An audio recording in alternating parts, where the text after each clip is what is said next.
We made this.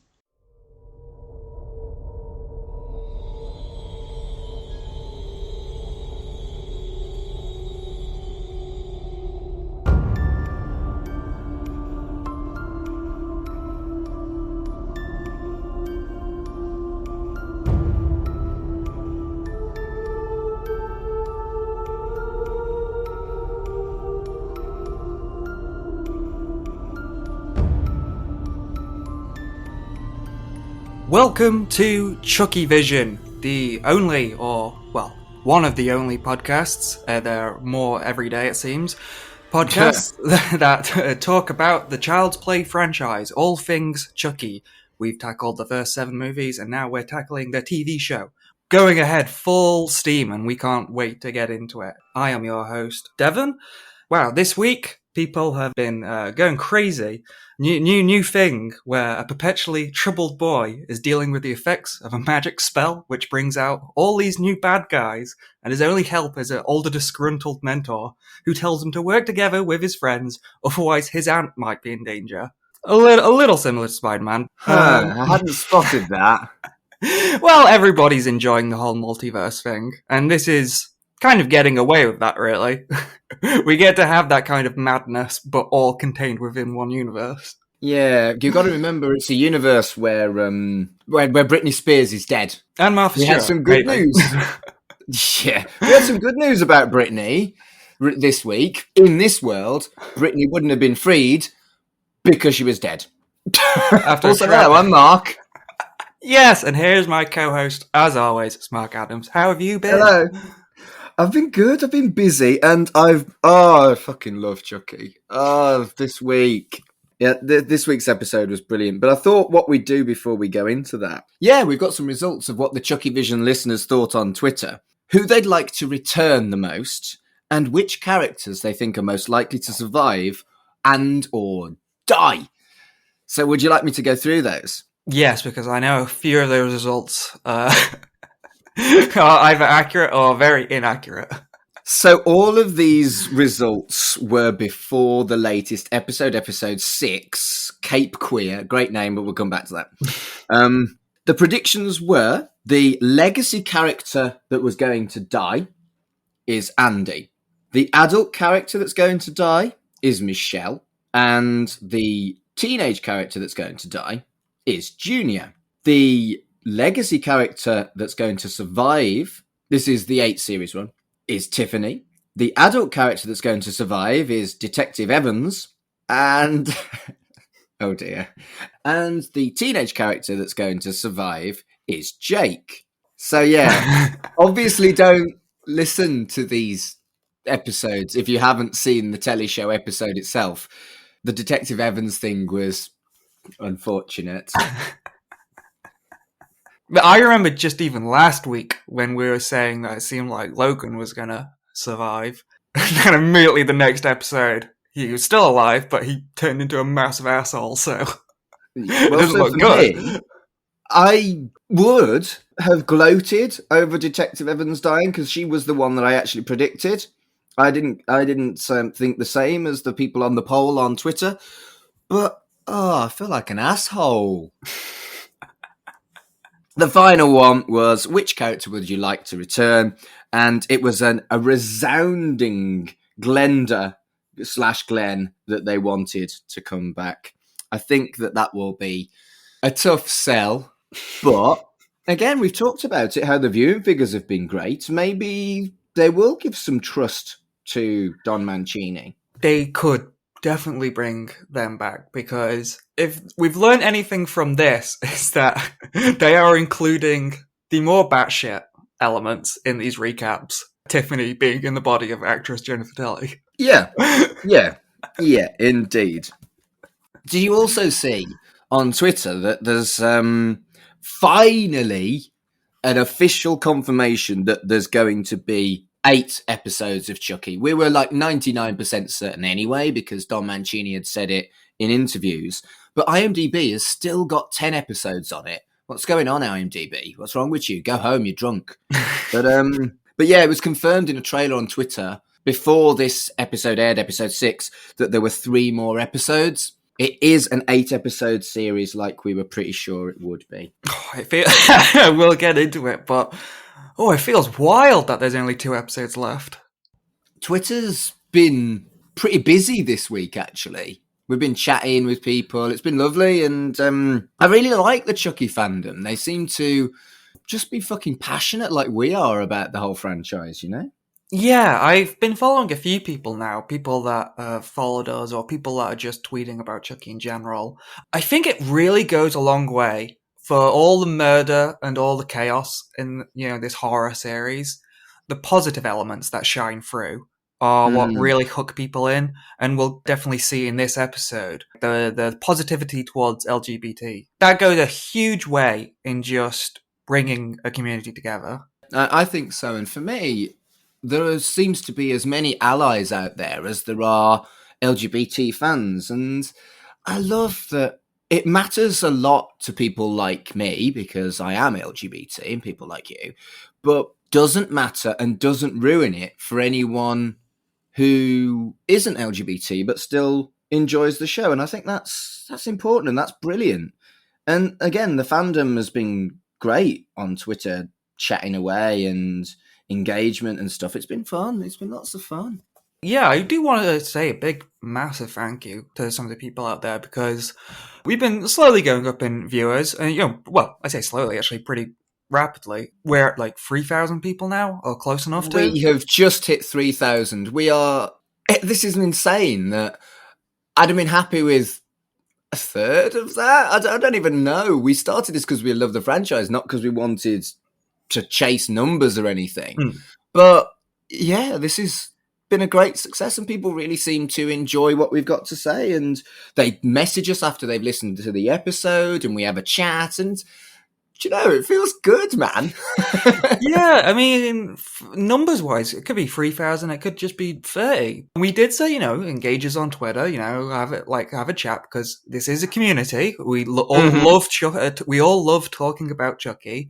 But I mean, the things that really blow me away are when people they're not replying to our tweets or engaging us directly. They're just making their own tweets and adding us in them and saying, hey guys, this is a really good podcast, go listen to it. And we never asked for that, but that's so nice that people have been doing that. I couldn't agree more, and I love it when people just at us and say, you said this in your episode, this is what I think. One fella, I'm sorry, I can't remember who it was. He was like, yeah, Jake's not going to die, you're wrong. And having thought about it, he's probably right. But I did say that I would like to see it because it would be so subversive rather than I think it's going to happen. He did get fucking injured, though. He did. It's fun to have those conversations. I mean, from the sounds of it, that person didn't sound mean. They were just, no, not at all. Yeah, they were just saying, realistically, it doesn't seem like the main character's going to die. And that's what's so fun about this show. That's what's really so fun about this show. These characters are all so good, but I don't think any of them have obvious plot armor. They all could die at any point, which is really exciting. I might have been wrong about Jake, but I was right about Detective Evans, and Twitter was wrong. So go me. Well, we're going to get quite a few deaths in this episode, and I think if there's one thing in common with all of them, and I think I said this as well when we talked about Detective Evans, that I said, the old thing's going to happen where as soon as she sees Chucky is real, then that's it for her. I don't think she's going to be part of the team. But one thing in common with these, it's all, as soon as a character says something really affirming and positive, seems to be like, oh, this is a nice character. Something bad happens to that person. It's quite grim, this, when you think about it. But before we start talking about the episode, I've got more Chucky news, and I realise this has kind of accidentally become a format now, that we have a little bit of a Chucky news chat before we talk about the episode. That was never deliberate, but I think it kind of works. I want to shout out the other 3 podcasts on Chucky that we've found. We've got Kid Stuff, which we've talked about before. We really, really like them. They're as up to date as we are. They are posting episodes as soon as they possibly can after they air. We've got Friends Till the End, who are deliberately 4 episodes behind. So they're taking their time, and they started a little bit later, but they're by 3 really quite well-known comic book writers, which is cool. Yeah, I was surprised. I've read stuff from all 3 of them. But yeah, I think that's cool that some relatively high profile comic book writers want to talk about Chucky. That's brilliant. That's called Friends Till the End, and I don't know why, but they've spelt till rather than until, so hyphen TIL. They've spelt it TILL, which is what you put your money in when you work in a shop.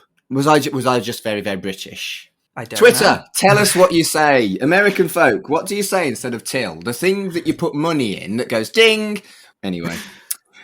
And of course, there's also Talking Chucky, who they started doing it episodically per week, but they are a little bit behind again. But all three of them, I've listened to what they've had to say, and they've all got really good things to say. And it's three very different perspectives. So if you're enjoying us, but it's just not enough, check out the other three podcasts on Chucky, because why not? We all love this, don't we?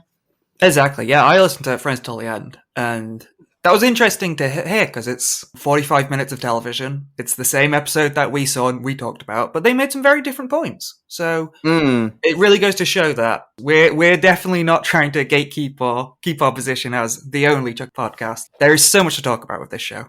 I think we were for like 5 actual minutes before we had a proper look.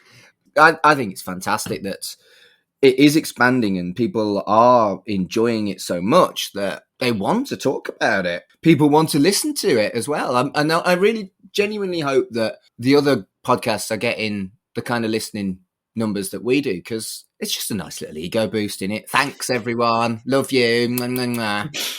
It is wonderful. And I think the most selfless way to go about it is, I hope this show does get recognition, because there's some talk later in this episode about Saturns and Oscars and stuff, and it made me think, this is a really well-directed show. It's pretty well written, and a lot of the actors in it, especially the young ones, are really, really good.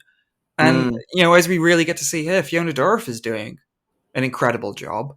And I hope this show does get some real recognition, not just as like a fun show that the fans enjoy, but I want it to get some actual recognition. I think so. Right, that's all my Chucky news. Now that we've actually got that as an official title for that section that we accidentally created by mistake. So that's all my Chucky news. Should we talk about the actual episode we're supposed to be talking about? Yes, let's get right into it. God, this episode really gets going. I mean, we got a little fun recap with Jennifer Tilly. Yeah, and then what I liked was she said, "There's a lot going on, so pay attention." Or I might have paraphrased, but she wasn't fucking wrong. No, she was definitely right. And so we catch up with two more legacy characters. We got Andy and Kyle. We waste no time with them at all. They've got their guns out and they are hunting Chucky. So what I liked about it was that it felt like that scene could have been the first scene of a show about Chucky that had a different focus. I don't think people knew what to expect when this show was announced, but yeah, a more focused, just fighting Chucky show this could have easily been. Yeah. And it reminds me of Supernatural, the more direct, just, this is a bad guy, we gotta go fight him. Yeah, and what I like about it is, had you predicted what a Chucky TV show would be, maybe it would have been Andy and Kyle go on a road trip, chase Chucky and stop him, kind of vigilante style. And this felt like it could have done that, but I think that having them as a subplot is so much braver and much better. We've talked so much about how all the new cast and all the new characters and stuff are really fleshed out and really well written and really bring a new thing to the franchise. And I think that's definitely true. We could have focused on... Mancini has already done this plenty of times. Bride of Chucky has shown us that we can have Chucky away from Andy and have new characters come in. And Seed of Chucky has shown that we can, expand on like the dolls and more of that. Curse and Cult has shown us that we can have new protagonists that are memorable, like Nika. And this is a really good example it's a really good example of, and it's difficult when you stick to the movies, like horror franchises, when they're just doing another sequel. It is either one or the other, isn't it? It's like we bring back the old cast and we do that again, or we have like a reboot and we have all these new characters and stuff. When you're putting it in a movie, it's hard to go back and forth between both of them. This show has really managed to spend its time doing like the old stuff and the new stuff at the same time. They weren't wrong with there's a lot going on, but that's because this isn't a teleseries that has had to establish everything from the beginning. It acknowledges that there is a history of these characters. I think it's okay that they've not over-egged recapping what's happened previously. And I don't feel like the proper introduction of Kyle and Andy, you have to have seen all the other films, because all the stuff that they're actually sampling from the films is from the first two. And they're the two that you're most likely to have seen if you're a Chucky fan, aren't they? Yeah, they definitely acknowledge a few elements. Well, that's what's interesting about their reintroduction is they visit this family under the pretense of being census takers. Obviously, their reason to be there is to find a Chucky doll, and they do find one, and it's the one with the burnt hand from Cult of Chucky. And I thought that was really interesting for them to do, to wrap that up, because as fun as it is, like the idea of like, oh, Chucky's could be everywhere and causing all this chaos, it's also smart to keep everyone on the in, like we know what's happening. So it's they do a good job here of just quickly establishing, like, yeah, these two have been cleaning up the mess from the last few films. Yeah, and it's interesting that it's all been done off camera. So we now know quite a lot about stuff that we didn't know before. There's only, burnt-faced Chucky that's now in a new Chucky, and Nika Chucky left after they killed off Burnt Hand Chucky. Chucky Head in a cupboard is dead. There's only two left, and it doesn't seem like Chucky is able to split his soul again, or at least that's implied. And this is actually big news, because we were speculating, there could be 10, 20, 100 Chuckies. Also, we were wrong when we predicted that there were two Chuckies in the hospital. There couldn't have been, because Burnt Hand Chucky was with the family, and all the others had been disposed of. Yeah, I think that Chucky can still keep doing it. I think they've just been, Tiffany and Nika Chucky have just been a bit selective at the moment. Everything we've talked about bringing like the legacy stuff into this new story, they've been very clever and the last couple films have opened that can of worms. The idea of Chucky's being everywhere and all these unresolved plot lines, they've done a good job at snipping them down so that people who've watched those films or people who are just joining the show now, they're not distracted thinking about, oh, so there's a bunch of Chuckies and there's all this stuff in the past. It's done a good job at streamlining everything so that everyone in the audience is just thinking forwards. They're just on the same ride. It was nice to see Andy and Kyle, but they didn't overstay their welcome and dominate the entire episode, which is great. No, and they do a really good job at just building the characters quickly, like efficiently. Like, you can definitely get a sense early on that Kyle is more put together because she encountered Chucky when she was more developed as a teenager. Yeah. Whereas Andy, poor Andy, he is quite troubled. He's almost childlike in the way he deals with everything, isn't he? He's not quite as good as Kyle doing the whole census trick. He just wants to get straight to Chucky and murder. Ironically, he's kind of behaving like Chucky does. They've got these well thought out plans and all these good ideas, but he gets impatient and reckless. And if that doesn't describe how Chucky behaves, I don't know what does. Yeah, it's a very troubling sign, yeah. And it's kind of a mirror, isn't it? Because we see in this episode later, we see Kyle, and then we also see Tiffany be quite smart and crafty in this episode. So there's a weird, loose parallel between these two pairings. Yeah, I hadn't thought about the Tiffany link, but yeah, you're absolutely right. I think it's a really kind of deep cut that by fighting what you hate, you become more like what you hate. And I've always found that if you are bothered by bigots, you end up becoming something that resembles bigoted yourself, which is why I try not to be political anymore, because I didn't really like the person I became when, for example, we were going through the Brexit vote, and I was quite obnoxious about being a nice person who wanted to stay in the European Union, and I became quite unpleasant, calling people racists and that kind of thing. And the problem with fighting a battle like that is you do become what you hate. And I think that was really subtly but really nicely done. It is, yeah. And they it's nice that they call back to the Chucky head from Cult. Because yeah, it is basically Kyle's like telling Auntie to get off Twitter. Don't engage Chucky and talk to him. It's not going to end well. No. But that was also a nice little reference to Child's Play 3 with his military upbringing, treating him like a POW. Yeah, I spotted that, and I also was like, he mentioned military school. Tyler could come back. Let's get Tyler back, because I'm a little bit low key obsessed. You really are. I like Child's Play 3 a lot more than most people do. And it might just be for this is your rifle, this is your gun, this is for shooting, this is for fun. It might just be for that reason, but I don't know. No, if Andy had arbitrarily said that when he brought out his gun. Oh. I am not proud of the fact that that's my favourite quote from the Chucky franchise, but it doesn't alter the fact that it's true. I even grabbed my gun when I said that fucking line as well. I'm an idiot.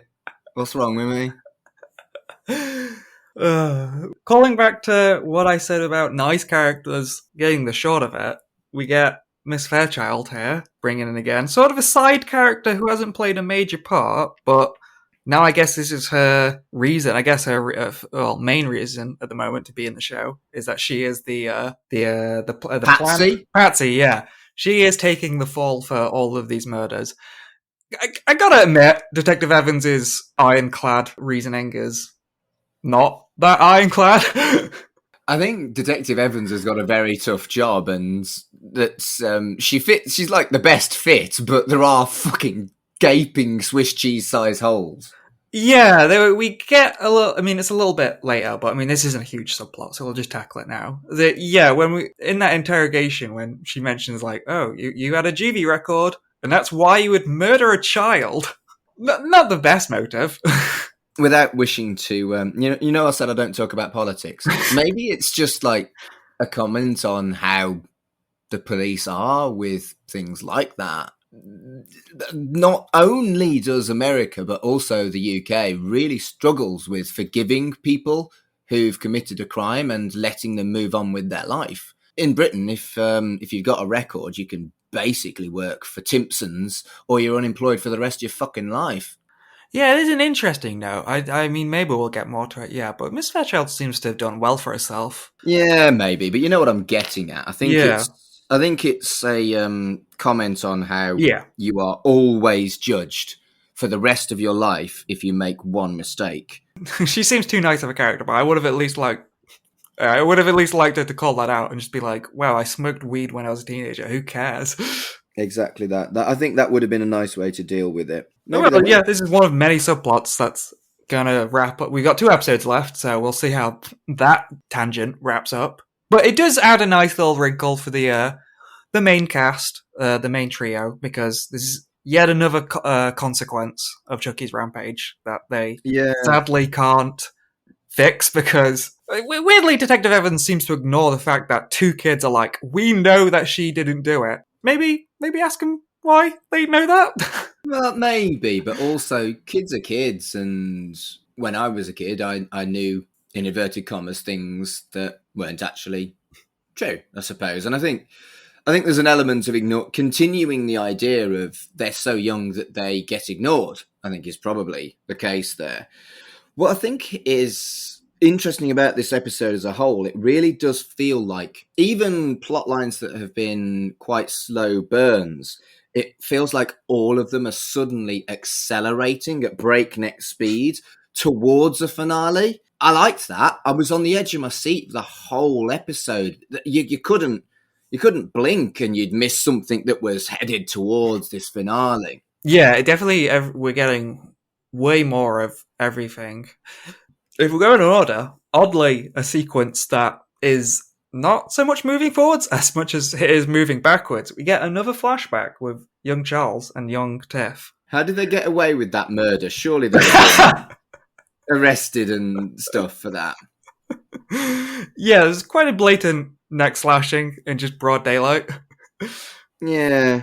And it's an odd sequence. I understand the point of it because it establishes their relationship, and that is tested later when Nika tries to bluff that relationship. So it works in the sense that it shows everyone these two know each other, like, very well. Yeah. It is an odd sequence to have. I don't think it really matters, but... Yeah, it is. It's just funny that, we're talking about, we've only got 2 episodes left. And here's a scene that explains how Tiffany got her car that was seen in Bride. Right, here's the thing. I own a car, right? I don't know if it's a bit more lax in America, but surely murdered mustache guy had all the paperwork that said, this is my car. You even think about moving from your drive if you haven't paid road tax, you get a fucking ban. So how did they get all the paperwork sorted so that she could have this car after they murdered him? Would that not be a little bit suspicious? Dead guy in the middle of the fucking road. I've got his car. Don't know what happened to him. They don't really live in the most suburban areas, though. As we saw, and I think Child's Play 1, Chucky lived in like an abandoned building, and Tiffany lives in a trailer park. Maybe you're right. Maybe the law is a bit more lax in America. You've got to think that Britain is kind of the size of a small state. And we are quite compact with our population. Whereas really, the only thing comparable to that would be bigger cities like Chicago or New York. And if they're not living there, then you can probably get away with fucking anything, can't you? Yeah, well, right. Tiffany has effectively kidnapped Jennifer Tilly for several years now and gone away with that. It's true. And the fact that they absolutely acknowledge that is still Callan makes me happy. We get a lot of callbacks and references in that scene as well. We get a true classic never goes out of style, vintage or retro, which is a reference to this show. Which I liked. I did like that. And then we get the very on-the-nose reference to Chucky reading a book on voodoo, which is not an idiot's guide to voodoo. That's a different voodoo book. Voodoo for Dummies. So there's at least 3 books on voodoo. And he also knew that guy from the first film. So, it turns out Chucky knows his stuff about voodoo. It only took him like 30 years or so to actually start doubling himself. Well, he got better at it as the films went along, didn't he, as well? I want to talk about a scene that really resonated with me. It was, again, there's so much going on in this episode. And what I will say is, favourite episode ever. But I was always going to say that. But the scene where Brie is thinking about her cancer and tells her husband, it pans back to see their luxury house, their incredibly gorgeous house. And it was just a subtle way of reminding you, all the money in the world can't cure cancer. It really changed my perspective on this family that I didn't really like. But that kind of human thing of everyone feels the same feelings when it comes to loss and pain and loved ones being hurt. And that really resonated with me. It did do a really good job at turning things around. And that's what this show is really fantastic at fleshing these characters out, because from the first episode, we had basically called it like, this is cannon fodder. These are 2 rich, snobby parents. Of course, they're going to die. I mean, we're half right. But they've completely changed what these characters are by the time something did happen. And that is really a credit to the show. It was a blink and you miss it thing, but it really hit me quite a lot. The reality is we're all human. I mean, it sounds a little snarky from me, but I mean, it's really something that this show can go from an 80s flashback of Chucky and Tiff just having fun to this family dealing with cancer. And it is tonal whiplash, but we're invested. It's that's the thing. In a movie, this wouldn't work, but in a TV show, where these are all characters that we are watching week to week. So, it matters when stuff like this happens. Yeah, I think you're right. And it does do an interesting job. I mean, it still keeps us on our toes with another character, Logan, for quite a bit of this episode, I was like, oh, so they're softening Logan again. Okay, that's interesting. Like, he's a little sympathetic now because he shows some emotion. Well, his wife's fucking dying. I know, but, like, that's what I mean. Like, that's what's interesting about this show, because no one is one note. And I agree. Even when they set, I mean, he's like multiple notes, because he was the good brother compared to the bad brother. Then he was slowly turning into another bad brother. And then we get a little bit of possibly redemptive. But then, of course, the episode keeps going, and it's like, oh, this is just to set up that, no, he is definitely going to become an asshole reacting to this. Yeah, and I think it's fascinating that even as far as Chucky and Tiffany, there are some redeeming features of all the monsters in this show. I like that, because we are way beyond the white meat babyface main character and the cackling villain. And this really does feel like it gives you a perspective of the reality of modern life and modern filmmaking. Because when Child's Play was made, it really was white meat babyface and cackling villain. A lot of the time in stuff that was made around that time. Whereas this is just great. It's just fucking great.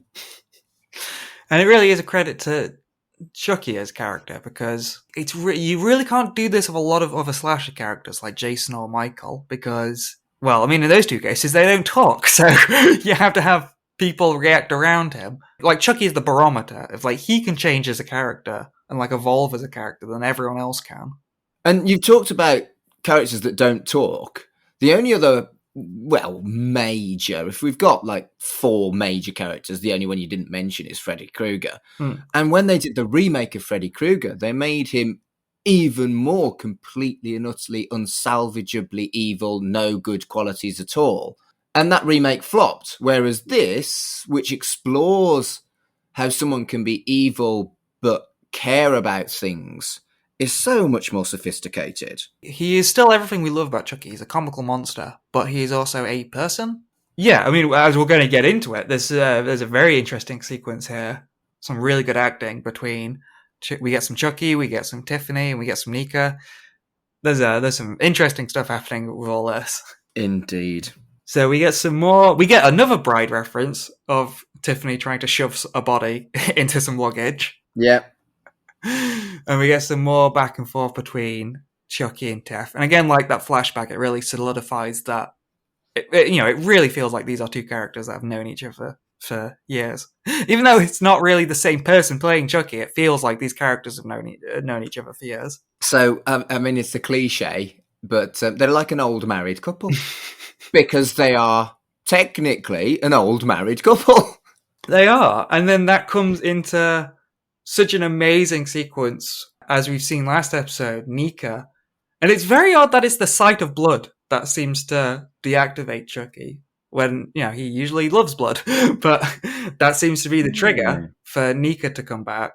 And then we get this amazing sequence of Fiona Dourif playing Nika, but pretending to be Chucky. As far as acting challenges go, I do feel like this show has been a fucking showcase for Fiona Dourif. It's like a writing showcase as well, because when the changes between her as Chucky and then her as Nika are so smooth and so quick and so well done, and like she's so believable in that role as Chucky. So when she's pretending to be Chucky, she's not quite saying the right things, and she's not in it 100%, and it's so subtle but so obvious, like, oh, that isn't Chucky. So here's the thing, right? If she's up for an award for Chucky, would it be Best Supporting Actor and it was for everything that she did? Or could she potentially have Best Supporting Actor 80s Chucky, Best Supporting Actor Nika, Best Supporting Actor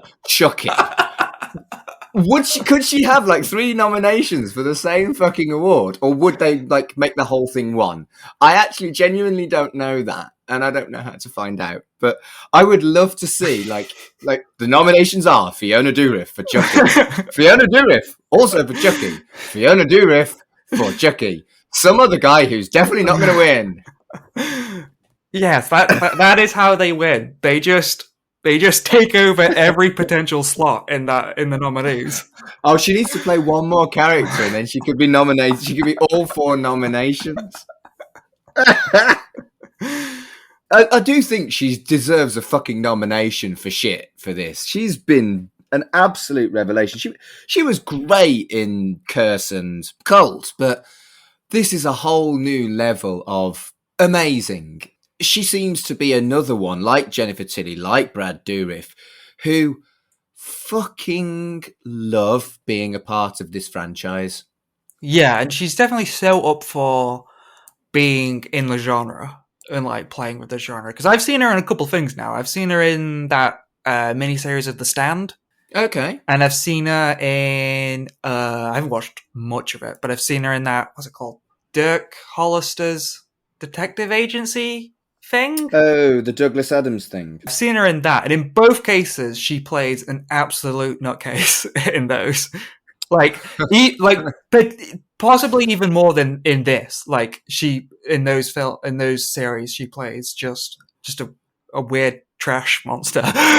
And so she understands the assignment. So in terms of acting, though, Jennifer Tilly gets a really good chance in this, because we get to see Tiffany sans Chucky here, and we get to see a bit of Tiffany, because we've seen in the last couple films of Tiffany sending dolls out and traveling with dolls and doing all the upkeep while Chucky gets all the fun. And this is a really interesting scene to show how Tiffany can handle herself when Chucky isn't around. And she's real crafty. She's quite smart. Yeah, it feels a lot like she has darkened and become much more of a brutal, remorseless killer than the character she was in Seed and Bride of Chucky. It works really nicely that if you'd spent the last 20 years living with a brutal killer, that you would become desensitized and you would become more like them. And it still rings true to her character even as far back as Bride. In that, absolutely. Yeah, Chucky is so gleeful in the whole immortality thing. You know, he'll die as a doll, he'll come back somewhere else, he'll be in multiple things at the same time. He very much is just enjoying things as they go on. Whereas Tiffany, you know, even though she's being deceptive and deceitful, trying to like trick Nika here, like you do get a genuine sense that she likes some stability. She likes the body she's in, and she kind of does enjoy Chucky being in Nika's body, and she wants that life. And so, whereas Chucky is willing to throw everything away, you get this sense that she is really trying to keep things together. My notes are very rarely subtle. I've just written in big letters, Jennifer Tilly, love heart, love heart, love heart. Because she's great. I think it's really important to, again, acknowledge how she is an older lady now. You know, she has aged, but she is wearing those frocks and she is looking fabulous. And she is just throwing herself into this part that really could be considered cruel in a lot of ways. Yeah, I mean, even I made that joke last week about Chucky calling her old and that. Yeah, no, she as an actress, she's fantastic here, and she really owns this like meaty role that has some dimensions to it. You know, it's like we joked about which characters might survive and which might die off. I mean, you know, I think Chucky could, you know, eventually come back, but Chucky could disappear for a while, and we could just be following Tiffany. I think she owns this role so hard that she could be the lead for a while. Well, I mean, this was quite or at least the doll, this was quite a Chucky light episode. It was 30 minutes before you actually had the doll involved at all. That's a really interesting dynamic to their relationship, that really Chucky, for a lot of the time, just goes off and does his own thing. And this really reminds us that, yeah, Tiffany is a person that has to put up with all this. I love how the scene ended as well. She gives her a kiss. The lipstick leaves her some lips on the tape over her mouth. Just, Tiffany's so brutal and really quite thoughtful isn't the word I'm looking for. That makes it sound nice. Cerebral is probably the best way of putting it. She's really kind of cerebral and brutal in the way she's dealing with Nika. I love it. Yeah. She's become darker because of who she's associated with, and that's the reality of it. No one wants to join a gang until they join a gang, and when they've joined a gang, they get more gangy, and then by the end of it, they become something they never thought that they could be. I think it does reflect what we touched upon last week. As cool and queer as Chucky being a lesbian woman is, that it's not his body. He's using someone else, and it's kind of icky and gross in that sense. And it's vile. Yeah. It doesn't outright have to say it in this episode, but it does really seem to stress that Tiffany knows that someone else is in there, and she's just using that body. It's sweet, but also like very demented. She's gleeful in the violation that she is complicit in. Yeah, and it would be easier for her just to get rid of this problem, but she is somewhat attached to this body. She likes Chucky as a woman. We've talked about this before. I'd definitely have a go if I was in a woman's body for any reason. I'd definitely want to see what it feels like to have a multiple orgasm. Although I'd need to find a bloke who was good at it, because, And I wonder if they're going to mess around with that with Tiffany at some point. Like, she seems attached to her body, but, like, is she going to do any body jumping or doll jumping at any point? It seems like something they would explore at some point. I'd really like to see the bride doll back, because as fabulous as Jennifer Tilly is, the bride of Chucky is a doll. Yeah, well, as she says, they're a non-traditional couple, so anything can happen. True. Going back to what we were talking about with Andy's here, the teenagers are finding stuff out, and Devon's knowledge finally pays off. Then we've got Tiffany, and then we've got everything else going on, the cancer storyline, and there's so much going on, but it doesn't feel rushed in a weird way, even though it's accelerating and it feels like it's headed towards a finale. I don't feel like it's rushed, and I feel like the subplots are treated with respect, and they're all important and cool, and yeah, how do they do it? Yeah, that's what's so interesting. We have all these major plots, like them versus the Chucky doll, and Andy and Carl going along, and Tiffany trying to look after Nika's body, and we still have room to breathe for all these minor story moments. We get Lexi and Junior breaking up, and that is a little heartfelt moment, and it's so odd that we've moved on from Lexi being a bitch. Like, oh, she is like a sympathetic person. She is like being torn apart by this whole scenario happening. And I think what really got me about Lexi, I am jumping ahead, but when the Chucky doll closed the door on her, I was scared for her and wanted her to survive. If you'd have told me that after episode 1, I'd have told you that was never going to happen. That whole scene's brilliant as well, because Chucky tries to corrupt her like he did with Jake, and it's almost like a cycle for Chucky that he wants to make people like he has with Tiffany. He obviously gets something out of corrupting people and making them like him. Yeah, I wanted Lexi to survive. Fucking hell. Yeah, that line, again, superb delivery from Brad. He was like, I got you now, bitch. Like, as soon as he said that, I was like, oh, she's going to die. Done deal. Lexi's going to die. Yeah. And when he kept talking, I was like, oh, she might not die. Okay. And like Nika pretending to be Chucky, I kind of like that her fake out. Oh yeah, I do want to kill Jake, and this is how I do it. I like that her acting, it didn't seem like, oh, she is admitting to this, or she's confessing. It very much feels like, and it's true to her character, like she was a bully, she was excessively mean to this other person, but unlike Jake, she has never considered actually hurting someone. Yeah, it's interesting, isn't it, that in the end, as awful as she was, it was a very different kind of awful to how far Jake went.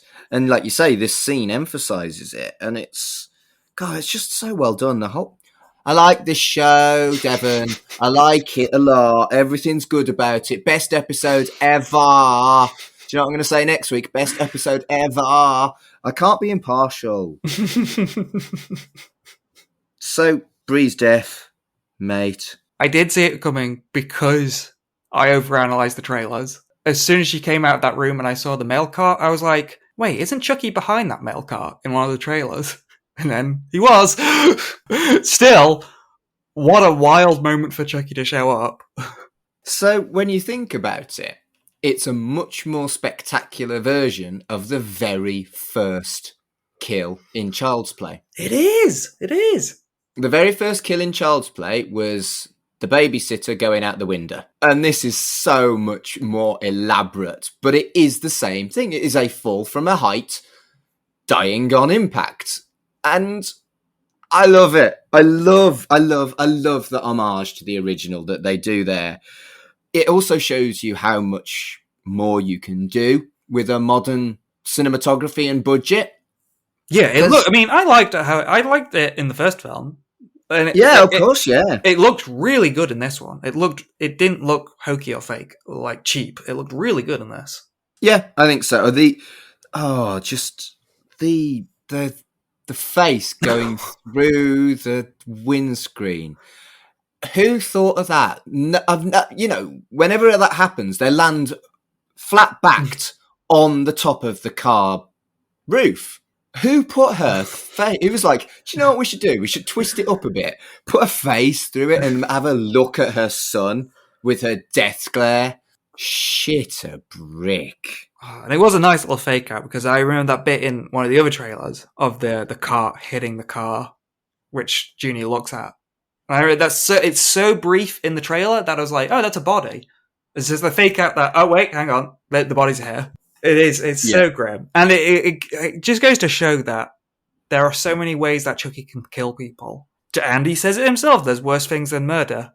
As we see here, this murder becomes a suicide, and it is that consequence, that outcome is far worse for the surviving people. It's so grim. And so we've had Bree's redemption, where we went through all of it assuming she was having an affair, and then suddenly, no, what's actually happening is she's got cancer and she's trying to protect her family, and she dies. And then we have another redemption later on in the episode, and you're like, well, you're fucking doomed, aren't you, love? Oh, God, yeah. Detective Evans' apology to Devon is so lovely, and it's a real one. And you see the difference between her apology to Lexi's apology that wasn't really an apology. Oh, it's so lovely. It's such a tender moment for her and her son. And, she already knew that he cared about Jake and that she was cool with him being gay or bi. It was so lovely. And we'd just seen someone who'd had a fucking redemption arc get thrown out of a 20th floor window. And it's like, shit. I think I did call it. I'm going to say I called it in a previous episode that something good is going to happen, and then you get punished for that. But this is a nice moment. I appreciate it, because we've seen far too many times in media, even in this media, when someone comes out and the result from their parents is a negative one that they didn't want. We saw it with Jake and his dad. And... Yeah. That's a very real possibility that can happen in real life. But I think it's quiet and understated, but it's also very important to show, that isn't the only guarantee. It's sometimes your parents are just cool with it. Yeah. They don't make a big song and dance about it. They're just like, oh yeah, you seem into this kid, go for it. And that's quietly very significant, and it's very important to see. Again, it's about representation. It's nice to have someone who likes to lick the same sex on a screen, but all of our experiences are different, and what they've done here is they've shown at least 2, 3, 4 LGBT characters with very different experiences. Tiffany has fallen into a lesbian relationship because her boyfriend is now a girl. And, that's a huge trans positive relationship that she's like, well, you're the same person, let's fuck. And that's brilliant. Jake's experience was awful. And a lot of gay people go through awful experiences coming out to their folks. But then to have this, I like the balance of the depiction of LGBT life in this show. It's done effortlessly. And I really like that. And it is nice to see that continue as well. Like, again, it's one of those things where, for the TV format, we expect the setup of a relationship go otherwise. And we go, oh, well, this will they, won't they? That's going to happen in the end. Like the last episode, they'll kiss and that'll be the move on to season 2. And I like that already in just 8 episodes. They've kissed. They are effectively together. And now again, these little cute moments where they're just talking about going on dates and stuff. Like, we're getting to just see relationship. Yeah. Oh, we've just started to get together slightly orcs chat on the steps. Oh, it's so lovely. And it's not, I don't feel like that's anything other than a young love depiction. I think it's actually irrelevant at that point that they're two guys. You could imagine a girl and a girl or a girl and a boy having that conversation, because it is the whole shit, I like you, I want you to know I like you, but what if you don't like me? That conversation, how many times have you had that? It's just so lovely, and they're so orcs, and I really like Devon. His mom died and it broke my heart. I like the dialogue in that, because it is just, it's irrelevant to everything else. It's just, what are you into? What kind of movies do you like?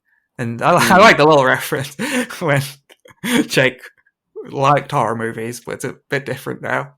I guess it would be after this many people have died. You probably don't enjoy watching cop dramas anymore after you become a police officer. So I like that it's subtle, but I think if I went through what Jake was going through, I probably wouldn't like horror films anymore. So yeah, it makes a lot of sense. Yeah, and I wonder how Devon feels about his own true crime show now, because that's got to be awkward. Yeah, I hadn't even thought about that. Maybe they've had the last episode of that podcast. Yeah, I can't imagine him talking about his own. Do you know what? This has just kind of like landed in my head. Do you know what would have been lovely? If they actually released his podcast as a podcast. And I would listen to it.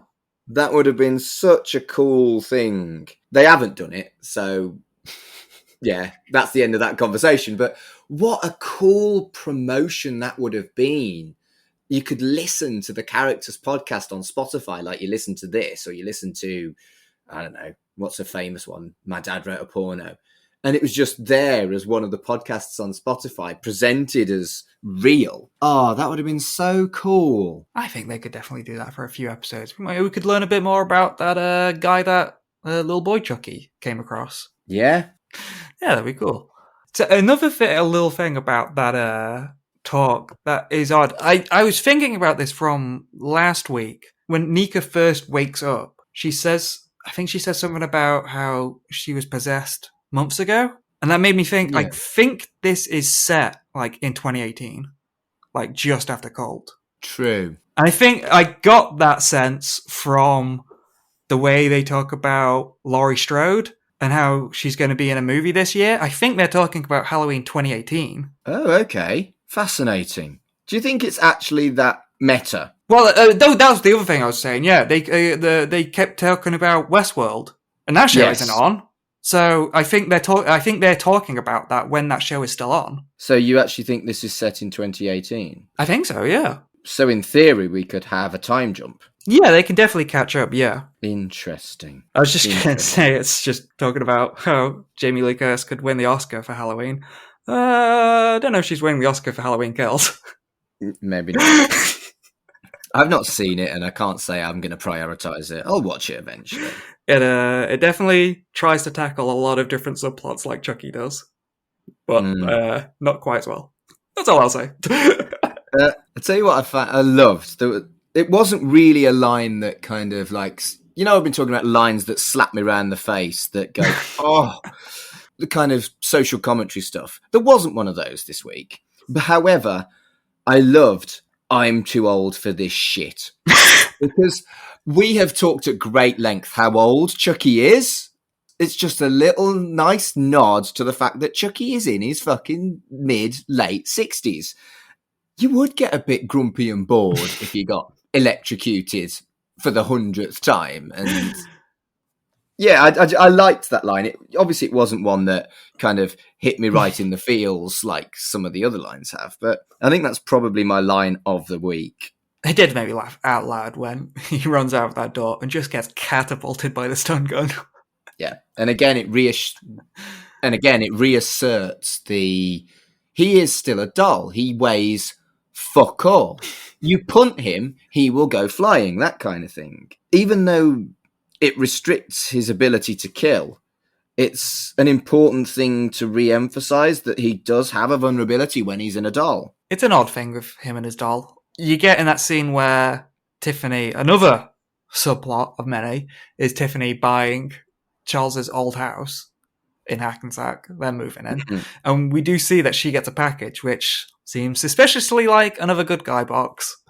I'll tell you something about the American Postal Service. They do not damage the boxes of their stuff, do they? No, that seems quite fragile. It's clearly not Hermes. Oh, bear, bear, bear, shots fired. Fuck you, Hermes. Literally the worst delivery company in the world. I'm confident of saying in the world because it is so bad in Britain with fucking Hermes. Ugh. Yeah, I think they'd be doing Andy's job for him over here. Every Chucky doll becoming already broken. Oh, that's true. Maybe that's what this universe needs is Hermes, and it would just solve all the problems. For our international listeners, Hermes is a notoriously terrible delivery service that will damage your shit, will be completely unreasonable, will pretend that they've knocked your door when they haven't, etc., etc. They are notorious. And I've gone as far as saying, I will only ever use a company that uses Hermes once, and I'll tell them why. Fuck Hermes. Cunts. Well, I'm not clever enough to think of a segue from that. So. I didn't really... that is one of my regular rants. If you've met me like more than twice, I will have ranted about Hermes. And I didn't expect to have it today. I apologise to everybody. Did you notice this episode was 10 minutes longer than all the others? Was it? I hadn't quite clicked that. Huh. They've all been 40-ish minutes long. This one was 50. Well, it's only 2 episodes left. Trying to cram in as much as they can. We didn't notice it was longer because it was so intense and so cool. But I only clocked it at the end when I noticed that, the timer said 50. I was like, oh, were all the episodes shorter than that? And I checked, and they are. The other episodes are shorter than this one. That did remind me of Westworld. Westworld had a habit of doing that. It would start off like 50-ish minutes, and then just randomly they'd be like, well, we've got way too much story, so this episode's like 1 hour 10. It's extra 20 minutes for no reason. Who cares what's coming on after? So we've had mostly one death. It got to the point where we had a modern death and a historical death. But now we've had 2 modern deaths and a historical death. It is the highest body count episode so far. It's all really starting to kick off. Yeah, they're really ramping up. A bit odd time for Tiffany to be moving in, because this Chucky is already going insane, killing everybody. That's interesting, because I think we're going to see a lot more Tiffany. I think we might have the young people meet Tiffany in the next episode, which would be great. Wild Fairy probably won't pan out at all. I was going to say, what if they did a Westworld, and it turned out these scenes with Tiffany and Nika were ages ago? And Tiffany had already been there the whole time? I don't know how that would play in. I was just thinking Westworld. They keep mentioning Westworld. There has to be a reason. It's widely regarded that there was a flash of a lady in a red coat at the yard sale in the first episode. Yeah, that's what I'm thinking, yeah. That was Tiffany, so I think you might be onto something. Maybe that scene where she moves in is maybe 6 months ago or 3 months ago, and she's already been there. Maybe that package delivery was the doll that she then put at the yard sale. Yeah, maybe. I am trying to piece together why it would be more interesting for her to already be there, but sure, it's a crazy show. Let's try and out crazy it. What I liked about this was the last 5 minutes, even though we know there's 2 more episodes, the last 5 minutes where they were in the house with Chucky running wild, it felt like a twist on the classic final confrontation of a slasher film, even though we knew that couldn't be it because there's 2 more episodes. Yeah. I thought it was really nicely done that they fucked with the format and gave you what, if you didn't know there were 2 more episodes, you would have considered to be the final denouement of the story of that particular doll chasing after the 3 main protagonists. Yeah, it feels like that what we talked about earlier with the introduction of Andy and Kyle, how someone else doing this show could have just cut right to the chase. This trio working together fighting Chucky, it feels like another show could have been more of just this. Yeah. And it is interesting how it's held off from this until now. So now it's like random comparison, but they are setting up traps and stuff. But it's like Home Alone. Everyone thinks that the Home Alone films are just him fighting burglars. That's not what the first film is like. That's just the last 10 minutes of that film. You're absolutely right. Funnily enough, cheap plug, that is our Christmas special for Right in the Childhood, where we discuss exactly that. Can't believe you said exactly the same stuff in that episode that we've already recorded for Christmas. Good grief. But you're right, it's a longer film than you think it is. And the bit where he's basically assaulting those robbers is only about 15 minutes long. Again, not a topic I'm going to go into much detail, but we're talking here about fleshing out all the characters, including the villains. The new Home Sweet Home Alone does that to a bizarre degree. Again, we talk about that on the Right in the Childhood special, so maybe people should tune into that instead. Can't believe you've done this, Dave. What a fucking coincidence that is. They're a little more sympathetic than Chucky. Quite. Should they be? We go into that in detail in the Right in the Childhood Christmas special, which will be available from the 22nd of December. Enjoy! Ting! But hey, tying things together, we've talked Halloween, we've talked Home Alone. Home Alone. How do we get to talk about Home Alone? Chucky is a franchise that has very successfully tied together all of its legacy stuff. Indeed. I'm just loving this. It seems like Chucky is actually getting a bit smarter. We keep saying how Chucky is kind of a dumbass, but the kids themselves point out Chucky didn't try to kill them. So he isn't getting impatient. Yet. He is trying to go in and, he didn't try to kill them all. He just went in to fuck with them. And yeah, I guess he got lucky and managed to kill someone on the way out. And that's what's really sad about Detective Evans' death. It wasn't even planned by Chucky. He just attacked her because she was there. And she could have had a less critical landing falling down the stairs. People fall down the stairs and survive. She just happened to land in a way that killed her. And I think in a lot of ways that makes it even more tragic. Yeah, again, like Bree's death. It's going to get chalked up to an accident. Chucky gets away with it once again. The ongoing theme, isn't it? That he never gets caught. Also, I don't even know where to even get into it, but the Cape Fear references? I know. Really using his Universal connections and just showing that movie. And the fucking title of the episode was Cape Queer. Come on. I know we talked about Home Alone as a reference point for booby trapping the house, but was he just watching Cape Fear and was like, oh, booby traps? I'll reference that. Yeah, it's pretty blatant. And you know what? I kind of want to watch Cape Fear now. It is a great movie, and I know we're at the end of the podcast, but I'm definitely going to be thinking about that. What are the further connections between Cape Fear and Chucky? Because it just seems so odd. But they use the music really effectively at the end. Yeah. The only two tiny things I have left are just Jennifer Tilly, or Tiffany is going as Jennifer Tilly, it seems. Yes. Just handing out autographs. It's brilliant. I love that she's done that. That she enjoys being Jennifer Tilly in public. I think that's exactly what Tiffany would do, because she was obsessed with Jennifer Tilly, if you remember. Yeah. I understand the dialogue of the psychiatrist, explaining how tough cancer can be and, wanting to make things easier because, it's a tough reality of getting sick and getting sicker around your family and putting your family through that. But on the other hand, is it really the easier route to smash your body through a windshield at your own son? Is that really the best, from their perspective? I just think it's brilliant. I think if she was going to go out, if she was going to go out herself, might have been a bit less painful. Yeah.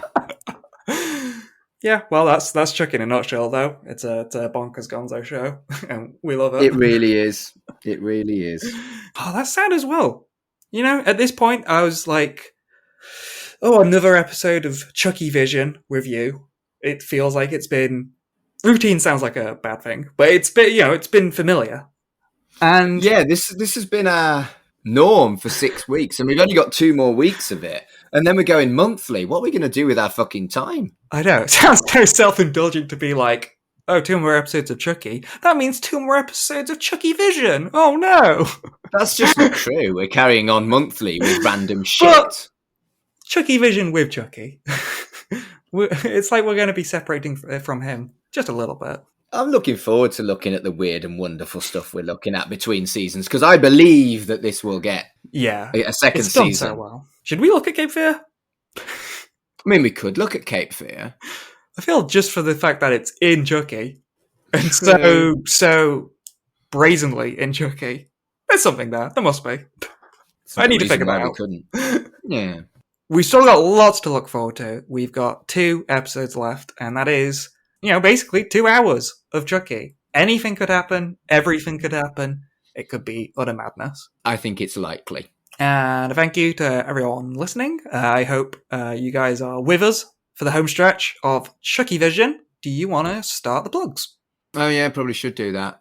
Listen to my other shit. I've got loads of podcasts. We've talked for like an hour and a half nearly, so I'm on lots of podcasts. Listen to my other shit. Follow me on Twitter at MarkAdamsHC. And you already did plug Right in the Childhood. So. I did. That's the one you should listen to the most, because it's not getting enough love. Who doesn't want to listen to me talking about kids' telly? It is very good, guys. Give it a listen.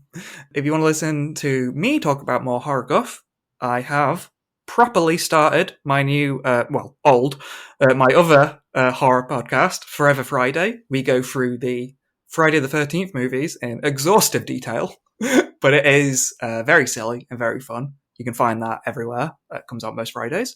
I'm on Twitch, yeah. I've been doing Twitch streams quite regularly. I've been writing Scary Movie 6, and a good ways into that, so... You can't do any worse than some of the scary movies, mate. I did manage to squeeze Chucky in there.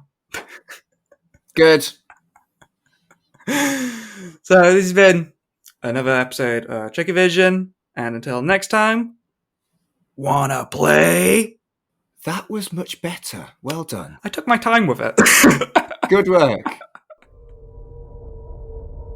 Chucky Vision is a podcast brought to you by the We Made This Network.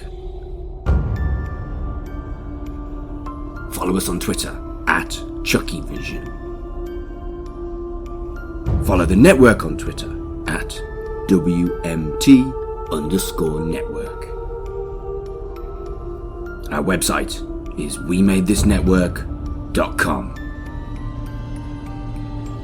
The logo was designed by Carl Bryan, and the theme tune composed by Dark Fantasy Studios.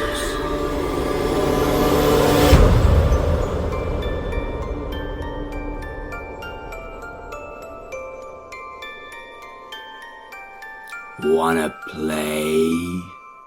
Hello everyone, this is Tony, Network Chief of We Made This. As you know, our podcast network brings together a brilliant assortment of talent who talk about all kinds of pop culture content, such as the episode you just listened to. We're not going anywhere, but we'd love to keep the lights on for even longer if you're able to support our network on Patreon. For just £2 a month, you get your name in lights and the satisfaction of knowing you're helping us produce more great audio. And for £3 a month, you'll get your name in lights, but you'll also get access to an exclusive bi-monthly podcast from the We Made This talent pool on podcasting, pop culture, and, well, you tell us. We'll take your suggestions. For less than the price of a coffee per month, you can help keep We Made This going. Just head to patreon.com/We Made This. That's patreon.com/We Made This. And get the ball rolling. Elsewhere on We Made This. Shipwrecked and Comatose, a Red Dwarf podcast. So you know how you were both talking about the attractive women and how you spotted a particular one that you liked, etc., etc. Would you like to know what I put in my notes? Go on then. Yeah. Love the Cuban heels. They're very nice heels, and the fact he mentions in the behind the scenes later on there, was it a size too small? Yes. Yeah. Totally worth it for Cuban heels. For me, I'm 6'1", which is ever so slightly above average. If I get a pair of Cubans, I'm 6'3", and I look like a god. Yeah. I love Cuban heels. Pick a disc. The Steps formula at that time was player things. If there's another verse, the fail get it. If they want a little bridge or something like that, they might give it to H or Lisa possibly. But the hook and everything else would have been played. Yeah, exactly. I think what I noticed as well, I think Lisa has a lot more kind of solo stuff or solo verses in this album, I think, from what I remember. As well. So the balance is slowly getting more into things. I mean, but it's something that usually happens in all kind of girl/boy groups.